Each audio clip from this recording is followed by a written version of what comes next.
So I have this idea that I could perhaps make a collaboration with a retired teacher, and the request for assistance is this email that went out to the president of the teachers union, and he told me in another email saying that he CC'd the chairman of the retired teachers branch of the union.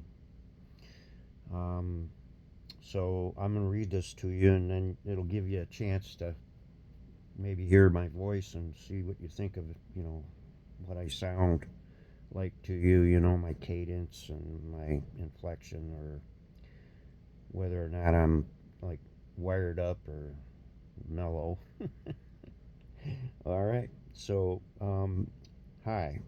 I am a parent leader in service to others with PLTI, and my project is Youth Leadership Capstone Campaign with Presentation. I wonder if you have any way or a connection that can put a request for assistance into the newsletter of a retired teachers union. I am a surviving parent of teenager suicide. I would like a retired teacher to co author a graduate school capstone course proposal.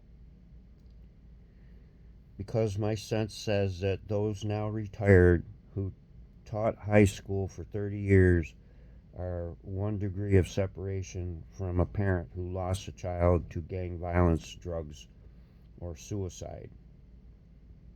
Can you let me give you more information about this delivery system's backbone for mental and social well-being?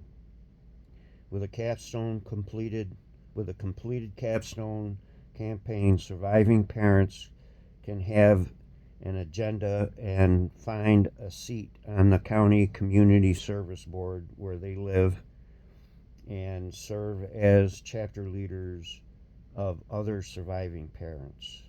Thank you. So I'm sort of waiting on that email to come through, and I've gone this route in the past where I've like contacted somebody that I thought I could, you know, relate with that or those thoughts and have like-minded. Um, and generally, they'll send me off to somebody else, and that person doesn't even bother responding. So, the reason I'm in the PLTI group is because there are graduates of that um, organization who are professionals. So it's like an alumni. I would be able to reach out to other people who are facilitators of education and mental well-being programs and philanthropy and stuff like that. So that's why I chose my project. I was prepared to carry it forward, and the path of least resistance is really not cold calling people, but um, getting a proposal in their hands. Because you talk to somebody for 45 minutes, and you start getting involved in the purpose and the approach and some of the content of the projects in the suite. They'll say, "Well, send me something in writing,"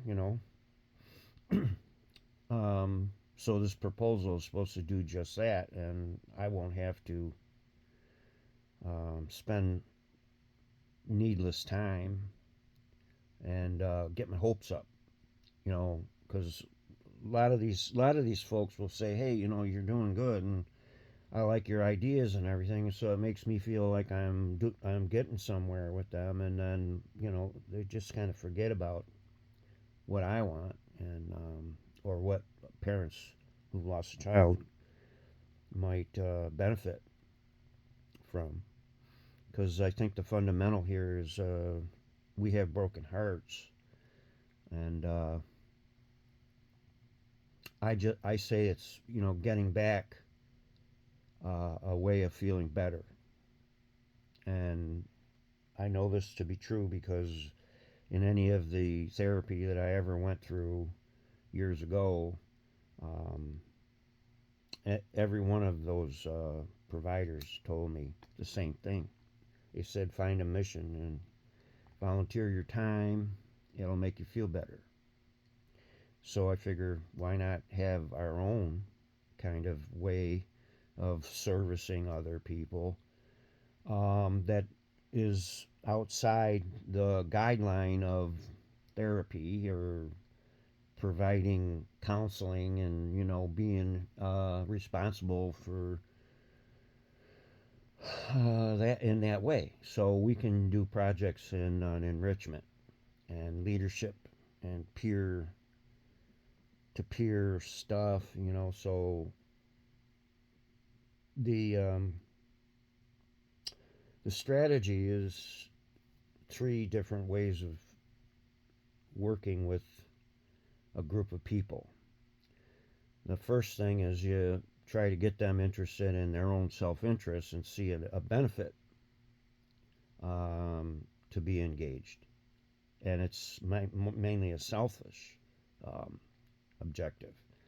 And then we bring up projects that would be helping and in service to a different group of people and ask them if they would like to be the champion of those strategies and get them developed in a structured way.